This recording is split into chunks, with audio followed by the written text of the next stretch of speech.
From Evoke Media, I'm Sabrina Mirage Naeem.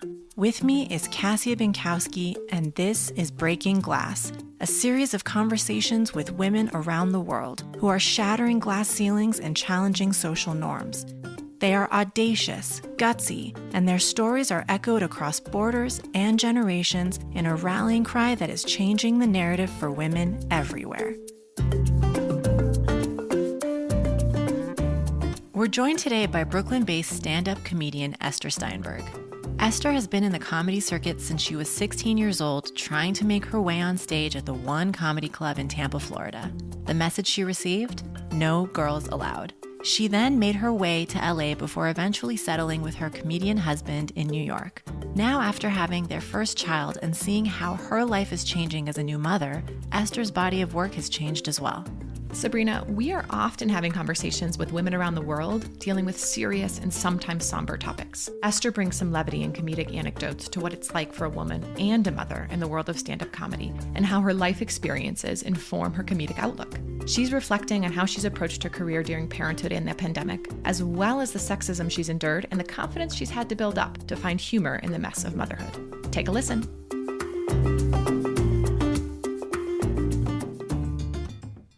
Hi, Esther. Hi. Thank you for being with us. So I do want, for the purposes of our listeners, to get a little bit of the background of where you're from and how you started your career, and give us the whole kind of your life story in 5 seconds. Sure. It's really weird. So when I was a very little girl, I was like, I want to be in entertainment. I want to be an actress. I want to do plays. My dad basically lectured me and was like, if you think you're going to make it in entertainment, you have to do stand-up comedy. I was maybe like 7, 8 years old. He did stand-up when like Sinbad and I don't know, like way back, late 80s, early 90s, failed, became a lawyer, had 3 girls. I was the youngest. And I guess I showed a lot of interest. And then I started taking like little like writing classes and he helped me write jokes. And in high school, I was doing a bunch of stand-up shows. And then I told my parents I want to go to theater school. Went to NYU. And while I was at NYU, I did theater, but I was also doing stand-up. And I was like, yeah, I'm a comedian. And I just felt really cool. And then I moved to LA, did comedy, did a reality show called Funny Girls, which was a wild ride, but I'm grateful for. And then recorded an album, just did a special, had a baby, you know, using everything I have to do comedy. Like, I love it so much, and there's so much to hate and so much to love. It's a roller coaster. So we're going to tease out a lot of that. Because you did just give us your entire life story in less than a minute. No, well it's done. Perfect. That's it. Perfect. That was super precise.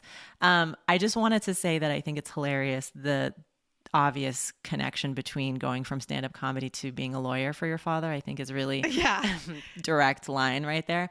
But also the impact that our parents can have on us, that your dad just maybe even without realizing how important that one statement was going to be for you, that it changed your entire life trajectory, for him to say that if you want to be taken seriously in entertainment, this is the path. And that's what you did. Like, okay, then let's do that. It's not necessarily right. Right. Yes. And I don't know where he starts, his opinions start and my life starts. Stop. Right. Like, I don't get it. I don't know what happened. But when you were kind of coming up in the ranks, were there female comedians that you really looked up to? Yes, there were. Like, Sarah Silverman was huge at the time, and I really admired her. And I remember my dad being a big fan of hers and being like, and Margaret Cho and Ellen's stand-up was so great. And I just remember being like in awe of these women. I remember being in high school and being like, I'm gonna do all of that. And I was like, yeah, I was completely in awe. But Sarah Silverman was just like this edgy, sexy female Jewish comedian, and I was so into that. What I didn't realize was that there could only be one Sarah Silverman. I think she created like a wave of like 10,000 female comedian Sarah Silverman wannabes. What was the gender dynamic in the industry at large, though, when you got started? Because you've now... I mean, it's all guys. All of them. I mean, every single show. And I started in Tampa, Florida, which is where I grew up. And they have a rule at Side Splitters, which is basically like, no women. Like, no. And I did guest spots and I like pushed my way in because I was just like a 17-year-old. And I was like, I really want to do this. And I wrote and I rehearsed and I had like this great 5 minutes and I did this 5 minutes. But then when it came to me later on in life trying to do headlining at this club that I like kind of grew up in, they were like, absolutely not. And then my husband gets booked there many, many years later down the line. And he was like, can my wife open for me? And he was, or my fiance at the time. And they were like, no. Still, all those years later, nothing changed. Yeah. Like, honestly, it would have been infuriating a little bit either way. Like, a little bit infuriating that it had to be your husband asking for his wife to open.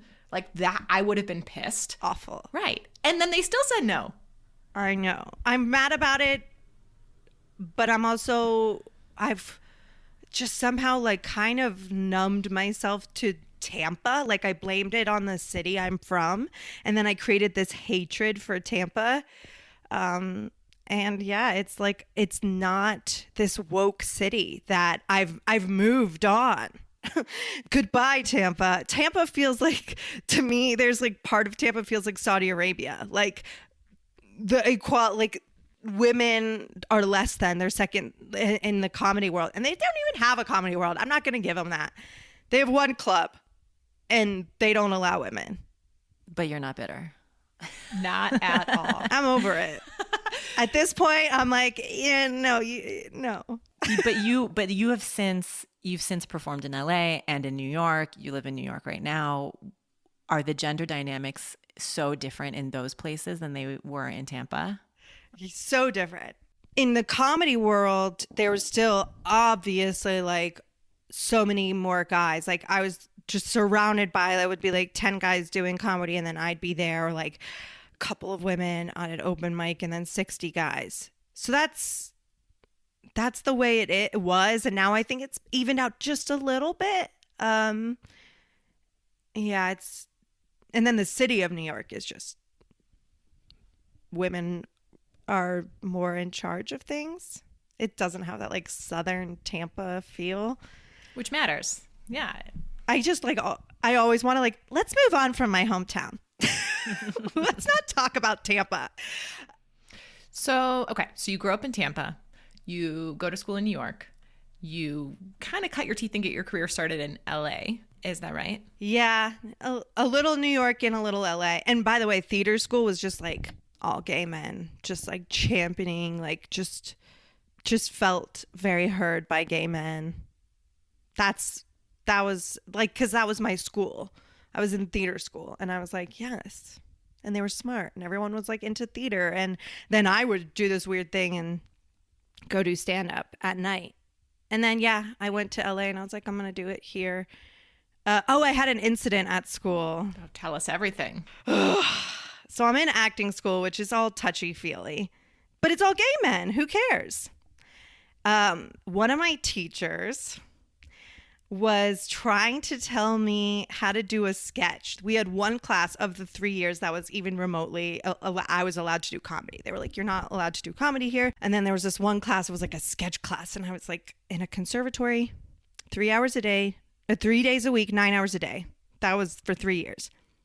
So one of the classes in that conservatory was sketch. I'm like, my heart is kind of going because I don't talk about this, but in front of the whole class, I'm up there doing my like funny thing. This is what I do. This is my specialty, feeling really good about myself.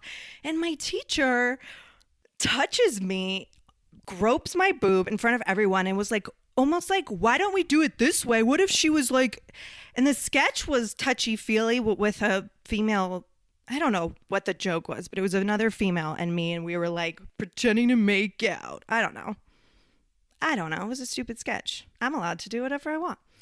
And my teacher touches my boob in front of my whole class who we spend every second of the day with, and everyone gasped.